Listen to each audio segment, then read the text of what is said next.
Big 12 basketball was insane. The Baylor Bears will make March Madness and the BYU Cougars will not.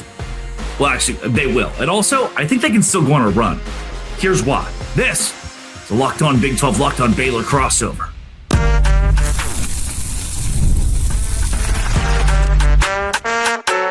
You are Locked On Big 12, your daily podcast on the Big 12 Conference. Part of the Locked On Podcast Network, your team every day.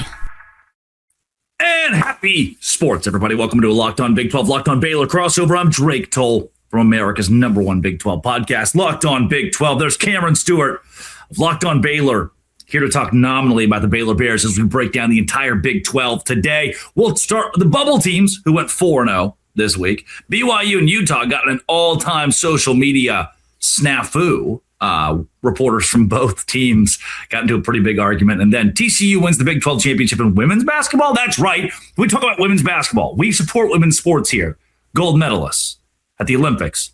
And then we'll finish the show with Jackie Bradley Jr. going 2 for 5 with 2 RBI in his Banana Ball debut. If you hit subscribe, we get to keep our jobs. Cam, Big 12 basketball this week. Heard of it. Many are saying BYU basketball is dead. It's not great. Same Big 12 record as West Virginia, by the way, who they lost to 79-7. Same record in Big 12 play. West Virginia should make the NCAA tournament. I'll make that case. Also, Cincinnati in. All of a sudden, Joe Lunardi has them in the tournament. Utah could not suck worse. I think TCU's a lock now to make March. Baylor with a win becomes more interesting, despite being still fairly putrid. 5-11 in Big 12 play is not good, but Lunardi has them right squarely on the bubble. Imagine that. Baylor's brand helping them. Wow. Then the defense of Houston puts up 102 points in their contest. Iowa State loses at home. Gets killed at home by Texas Tech and Arizona. I still think Kansas is an Elite Eight team, but Arizona dominates them. I think Arizona will win the national championship. Let's start on the bubble. The bubble teams did well, West Virginia included, Baylor included. UCF is already locked for the tournament. Lunardi has Baylor up there. He's got TCU, West Virginia up there. Dude, it's the Baylor thing is not as crazy as some people think. And by some people, I mean me 2 days ago. Yeah, kind of. I'm saying they're not that far off. They're really not. Cincinnati is in the picture, right? I think he had them as the next 4 out. But their resumes side by side are pretty similar. Now, Cincinnati has the edge in that they beat Baylor, of course, and they have a better top win, I guess, right? Beating Iowa State, and Baylor's top win is West Virginia on the road. But their overall records are similar. Their quad one records both stink. One is 2-10 and one is 2-11. They both have 4 quad 2 wins. It's crazier things have happened. Okay. And if by some miracle Baylor beats Houston this week, all of a sudden you're kind of knocking on the door out of nowhere. That's what makes that Arizona game last week so big. They almost beat Arizona. They came really close.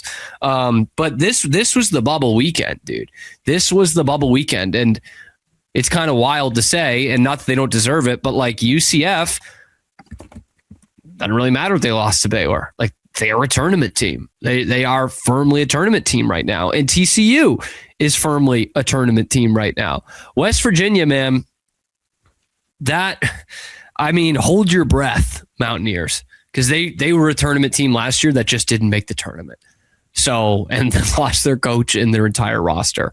The fact that they're here a year later in basically the same scenario is a huge testament to Ross Hodge and that program. But I don't know. I watch West Virginia and I say that's a tournament team. The same thing with TCU. Before we even go into the resumes and everything, when I watch those teams, I think tournament team.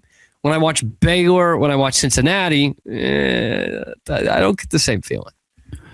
I did turn my microphone on, by the way. That was nice. That's nice. You couldn't have told me before the show my microphone was off. It didn't sound bad before the show, man. And then I get red light Drake Toll voice. Red light Drake. Just dumping on every Big 12 host before we got on here. It was foul at points, some real low blows. They called me Red Light Drake in college for different reasons. Oh, yeah, got you there, huh? From a contender standpoint, I still believe in BYU. In what sense? Can I give you two things here? Yeah. A and J. No. But I'm saying you believe in them to do what? This is a Sweet 16 team. Okay. So let's take this into account. Okay. And I believe this about Kansas. I believe this about that middle upper tier of the Big 12, Texas Tech's kind of there without JT Toppin, of those teams being Sweet 16 teams. Here's why. AJ DeMonza is a big piece for BYU. Last year, BYU had one of its best college basketball seasons ever, right? Remember that team was stacked, loaded, playing its best basketball late in the year, had that win against Iowa State in the Big 12 tournament. What'd they do? Went to the Sweet 16. Now, if you're a Baylor fan, if you're a Duke fan, a Carolina fan, you're a Kansas fan, the Sweet 16, you're like, all right, so what?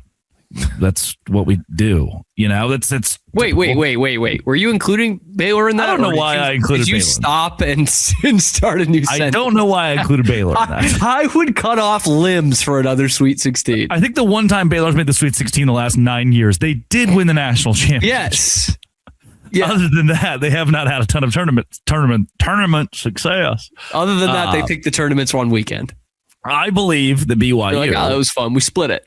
This year has, even without Richie Saunders, a starting five that I believe in more. Like that, last year's BYU, and it's time we start accepting this a bit, plumbers and mailmen. There were a couple plumbers and mailmen that snuck their way in there that have made their way to other universities or got hurt this year and Richie Saunders is not a plumber. But now you have Rob Wright III, whose defense is a liability sometimes, and AJ DeBonza that when you... why limit it to Rob Wright?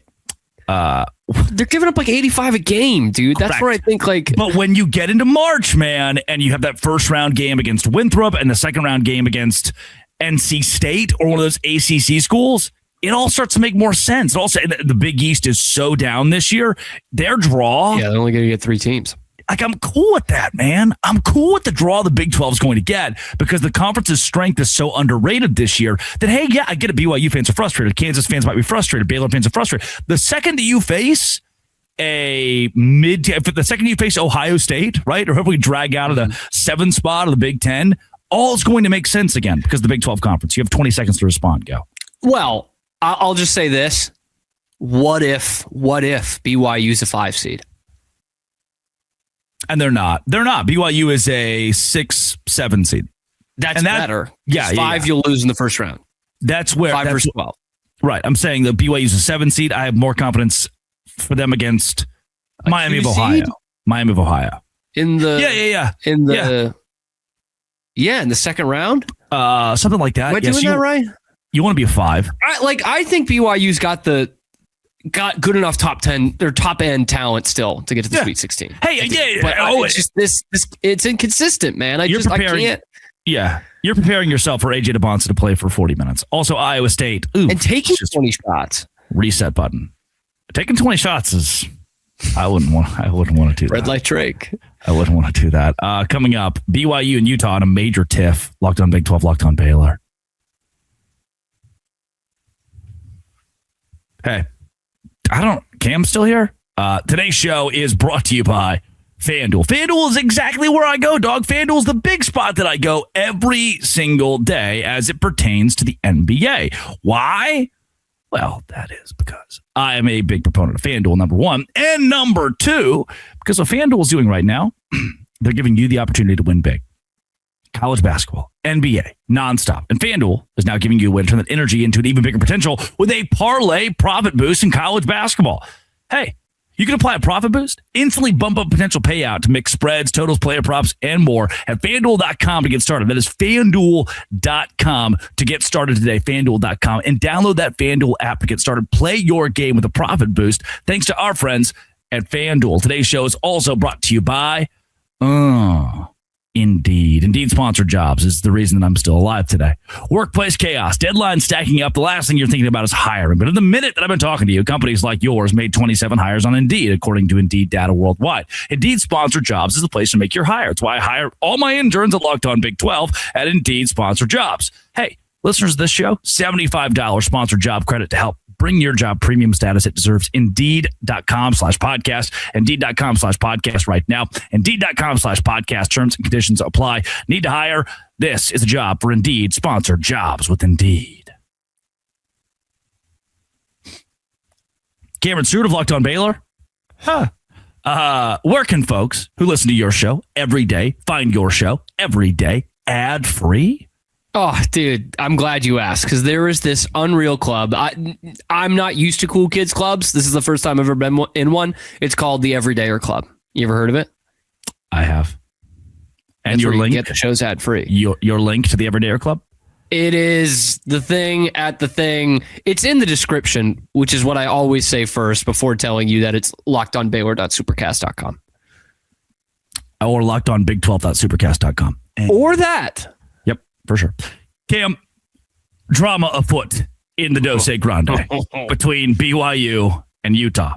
Alex Markham, who is a prominent Utah source, tweets the following.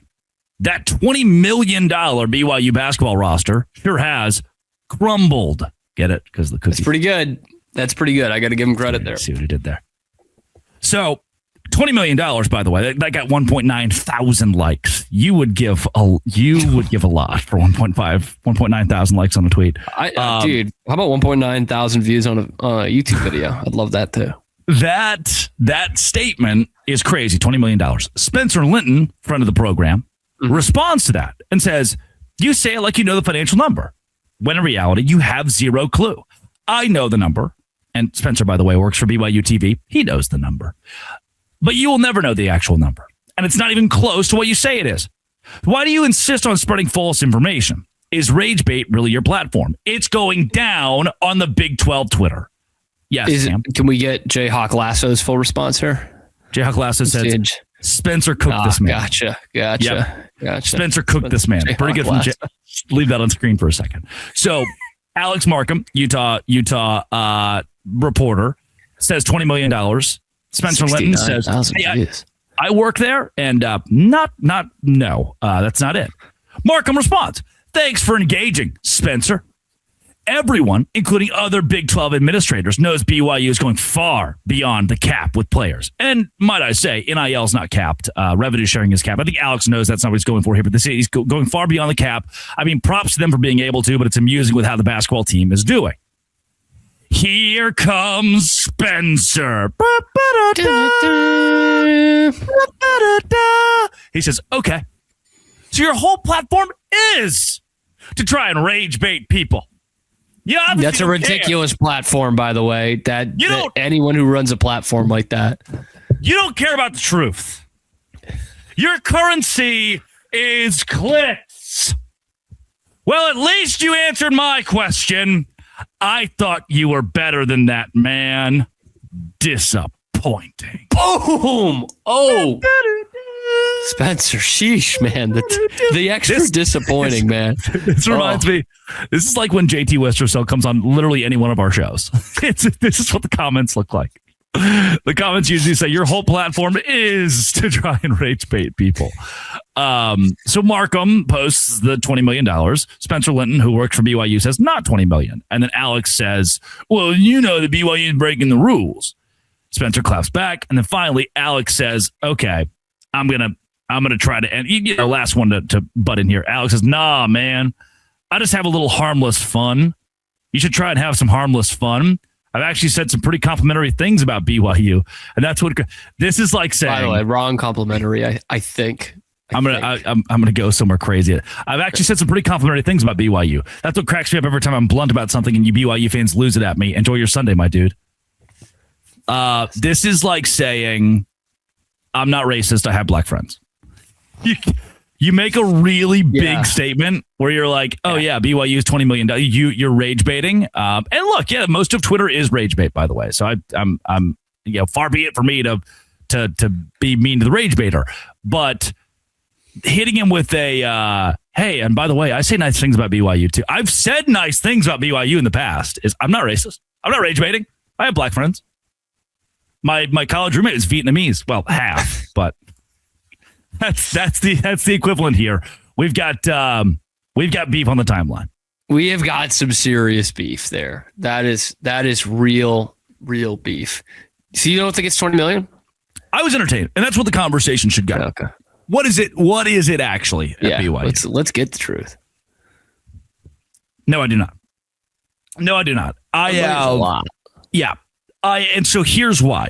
I have spoken with inside sources at BYU, and I have no doubt. By the way, Alex Markham is really well connected, and you know what? Maybe he's got a pretty confident source who said 20 million based on some number, or a source who's donating and thinks it's 20 million based on some number. I can't speak for that. What I can speak for is the DeBonza number. Let's say the DeBonza number is on the high end of what we've heard, right? $6 to $8 million. Let's say it's $8 million, which I don't think it's 8. And the Rob Wright number was 3.5.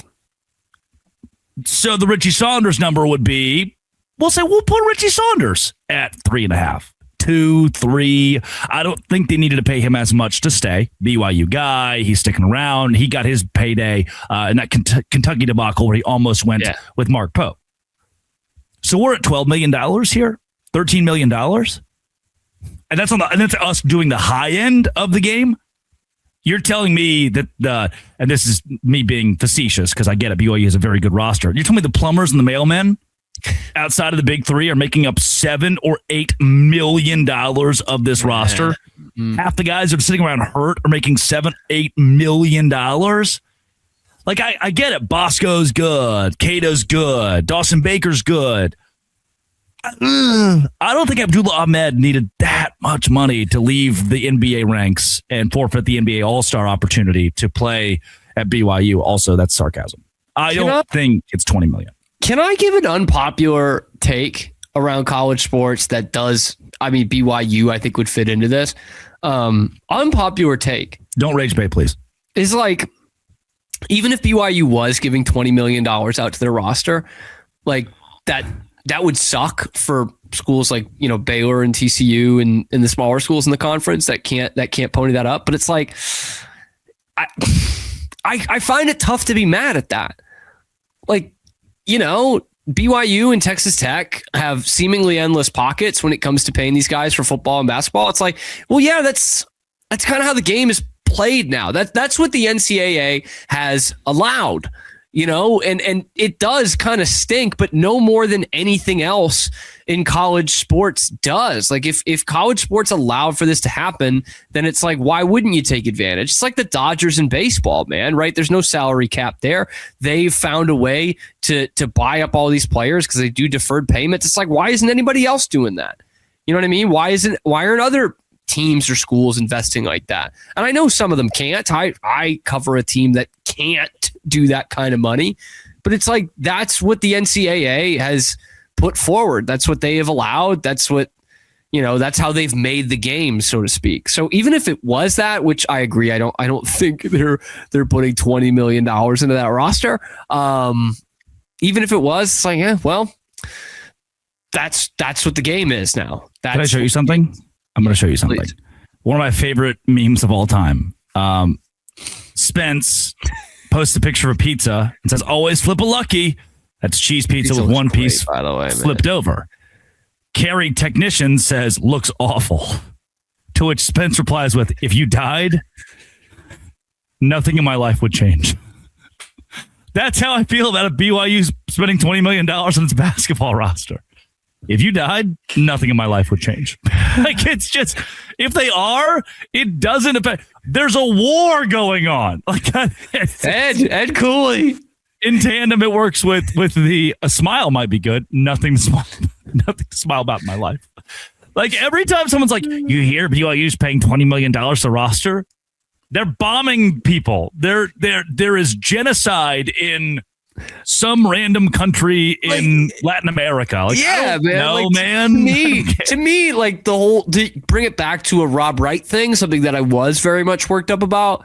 Like, if we're doing a blame pie, it's like 95% the fact that he walked away from a signed contract and 5% the money he's actually getting paid. Like at that point, I don't really care, that it's this much more money. It's just like, it's again going back to we need to have some rules in place. So that is hating the game rather than the player, so to speak.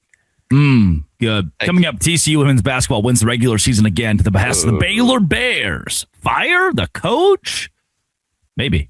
Locked on Big 12, Locked on Baylor. Start spreading the news. Today's show is brought to you by Robinhood. Look, dog, I'm 25 years old. That's still pretty ripe. I could get on the show and be like, I'm 21 years old. And like the age was just jarring. 25 is pretty normal now, which sucks. But what if sports were traded like markets at Robinhood?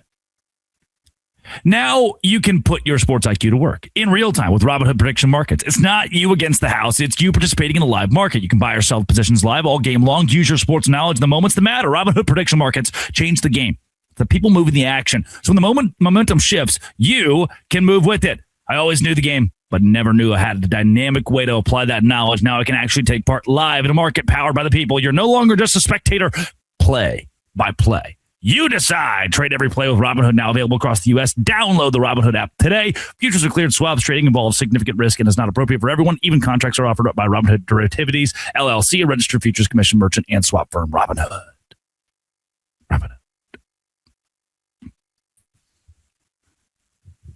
Cameron Stewart, Locked on Baylor. The TCU Horned Frogs women's basketball team just won gold in the Big 12 regular season. They are champions of the conference once again, knocking off the Baylor Bears in Fort Worth. With America watching, it was cool having the game day thing, participating in that. Going to women's basketball for a second, giving credit to TCU and the rest of the Big 12. Cam, look, Baylor has been way better than Notre Dame was or Tennessee was after their legendary coaches left. Baylor's been good after the legendary Kim Mulkey left, okay? I don't know what that counts for, considering Baylor fans have been trained for rings, and now TCU is accumulating all of those. Yeah, it's not good. It's not good, I'll tell you that much. It's the first time in 20 years that they'll go 4 straight seasons without winning a Big 12 championship. Potentially. If they don't win the conference tournament, which I'm not going to pick them to do that. It's a kind of unfortunate state of affairs, I would say, for Baylor women's basketball, because you were dominant at a time where America didn't really care that much. Like, let's be completely honest here. Okay. And then as soon as the country did start to care, which is great for sports, Baylor is good, not great, not a power, not one that would have gotten all the attention that it would have, had the dynasty kind of been pushed back a couple of years and Kim Mulkey had stayed. So that's the one thing. And then the other thing is, we talked about it with football so much, who is going to be the dominant power now that Texas and OU left. When it came to women's basketball, if you're Baylor, you're like, all right, man. Like, we don't have Kim Mulkey anymore, but the only real competition we had at the top, Vic Schaefer in Texas, is gone. Perfect.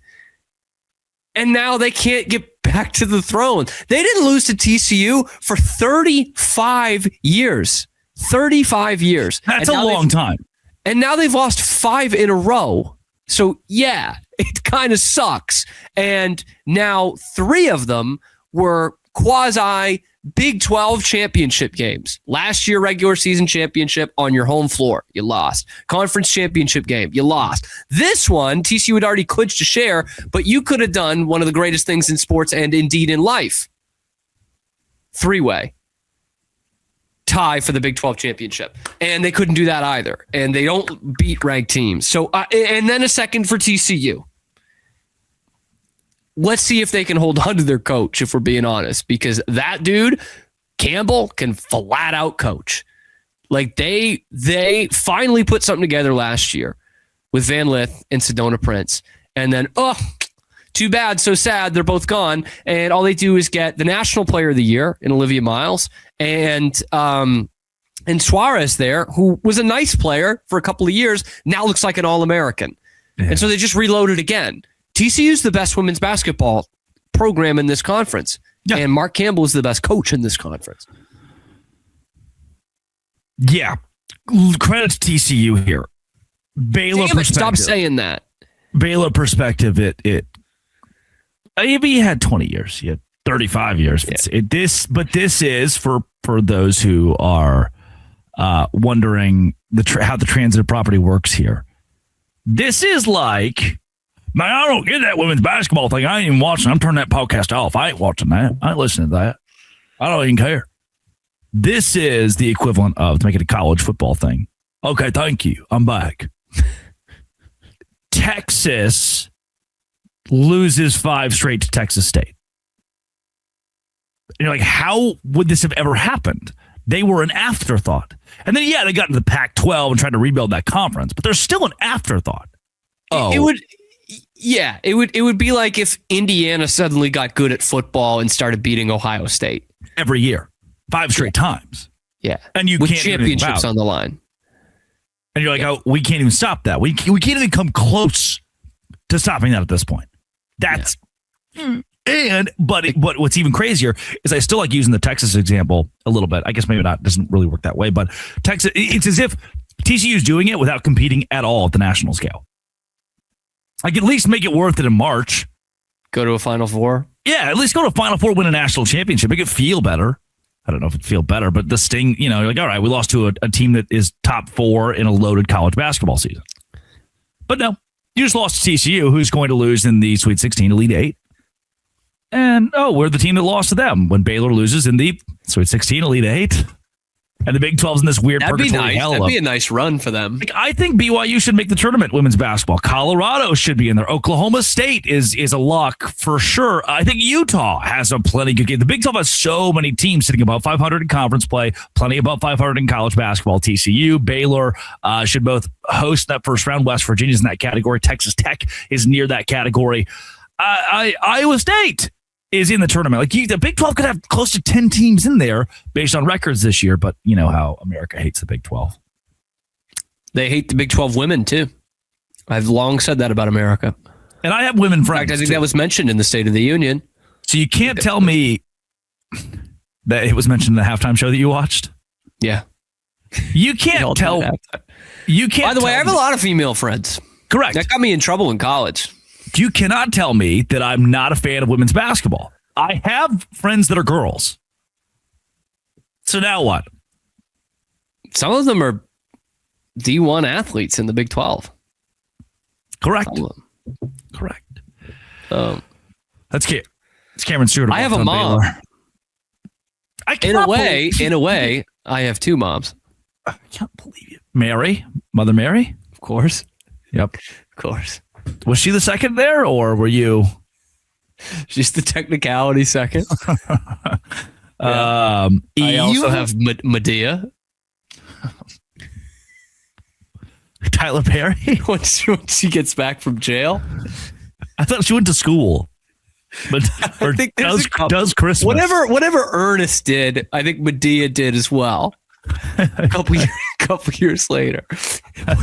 Whatever Mr. Bean got up to. Yeah. She's just riding the coattails of that. It's a trend. I can't. This damn hibachi place I ordered food from 35 minutes ago, so it'll be ready 20 minutes. They haven't even prepared the order yet. Dude, you know what? You're getting it for like $7. Yeah, it is really cheap. You got like a dinner for 3 for like $7.50. That's my local hibachi place, man. They're really good at what they do. That is Cameron. Drop in the comments who my 2 moms are. Can we get that? That'll get some engagement. If you've stayed this long, damn it. Locked on Baylor. You can't use TCU basketball players. That's not allowed. Mark Campbell. Who's your mommy? I think they called him Mark Hamill at one point on the broadcast. I was like, that's not it. I know that's not it. Harry Fisher's been dead for like 10 years. I was reminded of that the other day. She's been dead for a long time. Yeah. Married to Gary Fisher was married. Not the only one, but this is a good one. Married to like the one that you would think of first, or should, that I do at least. Mark Campbell. Yep. Try Paul Simon. Oh, yeah, I did know that. It sneaks up on you. And then he wrote Graceland. Wait to hear about James Taylor. Graceland. And Liz Taylor. Oh, close. 10 years they were married. Paul Simon, married to Carrie Fisher. They divorce. He writes Graceland about his 9-year-old son who's sitting in the car after the divorce. And they drive together to Graceland where he feels like he'll be accepted. Everyone's accepted there. I think it's a line in the song, which is not something I've ever thought about Graceland. I mean, I would have thought that was like a euphemism for heaven in a way. Yeah. But I don't think he wanted to go to. Yeah, he didn't. Man. He just actually meant great. He just. I'm actually going to Graceland. Everybody's a somebody here. I think that's what they tell you when you get in there. Graceland, for $77.50, you can get into Graceland and be accepted, and get a senior citizen 2x3 wallet photo. Yeah, 2x3 wallet. Yes. At Real Cam Stewart on Twitter, Locked On Big 12, Locked On Baylor, wherever you find your podcast. This has been and always will be Locked On. Thanks for making these shows your first listen every single day. A crossover, Baylor, Dose Grande.